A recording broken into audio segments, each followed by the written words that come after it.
Hi అండి, నేను మీ జబర్దస్త్ గడ్డం నవీన్. చూస్తూనే ఉండండి ఎంఆర్ న్యూస్. లైక్ చేయండి, షేర్ చేయండి, సబ్స్క్రైబ్ చేయండి. ఎంఆర్ న్యూస్ కావాలి.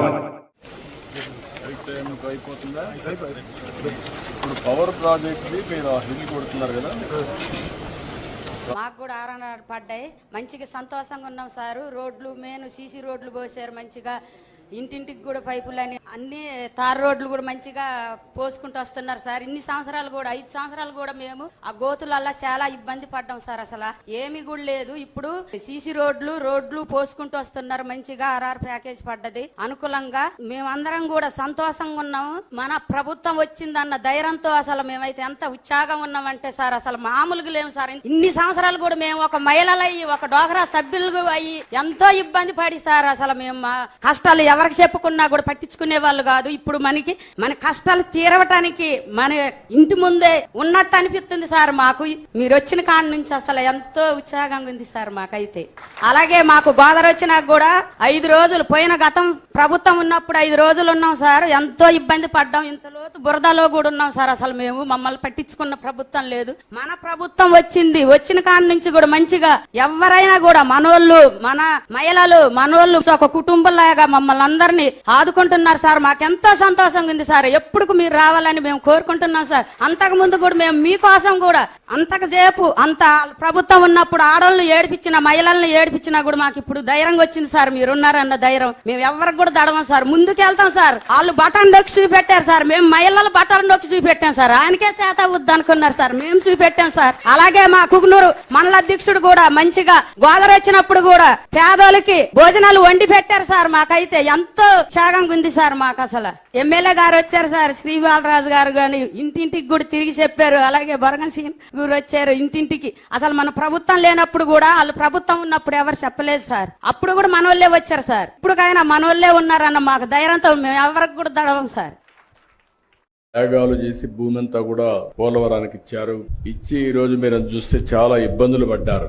ఇంత మునుపు కూడా ఒకసారి మీరు చూస్తే చాలా తక్కువ డబ్బులు ఇస్తే ఆ రోజు నేను వచ్చినప్పుడు భారీగా పెంచి ఇమ్మీడియట్ గా ఆ రోజు చూస్తే 14-19లో 4,311 కోట్ల రూపాయలు మీకు చెల్లించిన ప్రభుత్వం ఆనాటి ఎన్డీఏ ప్రభుత్వం, తెలుగుదేశం అని చెప్పి కూడా నేను మీ అందరికి విజ్ఞప్తి చేస్తున్నా. ఆ తర్వాత మీరు చూస్తే నిన్నటి వరకు 5 సంవత్సరాలు బాధితుల్ని పట్టించుకున్న సందర్భమే లేదు. మీకోసం ఆలోచించిన దాఖలాలు లేవు. కడాన మిమ్మల్ని చూస్తే చాలా బాధేస్తుంది. నేనే మీకు ఒక భరోసా ఇచ్చాను. దానికి కూడా కారణం మీరు చూస్తే 7 మండలాలు తెలంగాణలో ఉండే మండలాలు విభజన జరిగిన తర్వాత మొట్టమొదటిసారిగా ప్రధానమంత్రి గారితో మాట్లాడి ఈ పోలవరం ప్రాజెక్టు పూర్తి కావాలంటే 7 మండలాలు ఆంధ్రప్రదేశ్ కి ఇస్తే తప్ప సాధ్యం కాదని ఒప్పించి ఆ రోజు ఈ మండలాలు తీసుకొచ్చాం. అది నాకు ఒక నైతిక బాధ్యత అని చెప్పి కూడా నేను మీకు తెలియజేస్తున్నా. అందుకే ఎప్పుడు కూడా నేను వీలైనంత వరకు మీకు న్యాయం చేయాలి, అన్ని విధాలు ఆదుకోవాలని చెప్పి ముందుకు పోయాం. ఈ రోజు కూడా ఈ ప్రభుత్వం వచ్చిన తర్వాత 828 కోట్ల రూపాయలు మీ అకౌంట్ లో వేసామంటే అదే మాకుండే మీ మీద ప్రేమ, కమిట్మెంట్ అని చెప్పి కూడా నేను మీకు తెలియజేస్తున్నా. నాయకులు చాలా విషయాలు చెప్తా ఉంటారు. ఫ్రీగా వచ్చింది కాబట్టి ఆ రోజు మీరు చూస్తే అపోజిషన్ లో ఉన్నాడు కాబట్టి 10 లక్షలు ఇస్తామని అనౌన్స్ చేసి వెళ్ళిపోయాడు. ఇచ్చాడా అని నేను అడుగుతున్నా. 5 ఏళ్లు ఒక పైసా ఇచ్చాడా అని అడుగుతున్నా. వరదలు వస్తే మిమ్మల్ని చూశారా అని అడుగుతున్నా. మీకు వరదలు వస్తే ఎన్టీఆర్ మెమోరియల్ ట్రస్ట్ ద్వారా కాస్తో కోస్తో డబ్బులు మొబిలైజ్ చేసి ఆ రోజు నెహ్రూ కూడా ఇక్కడే ఉన్నాడు. అందరం గ్రామం తిరిగి కొంతవరకు మిమ్మల్ని ఆదుకున్న పార్టీ ప్రభుత్వం ఆనాటి ప్రభుత్వం పార్టీ అని చెప్పి కూడా నేను మీకు తెలియజేస్తున్నా.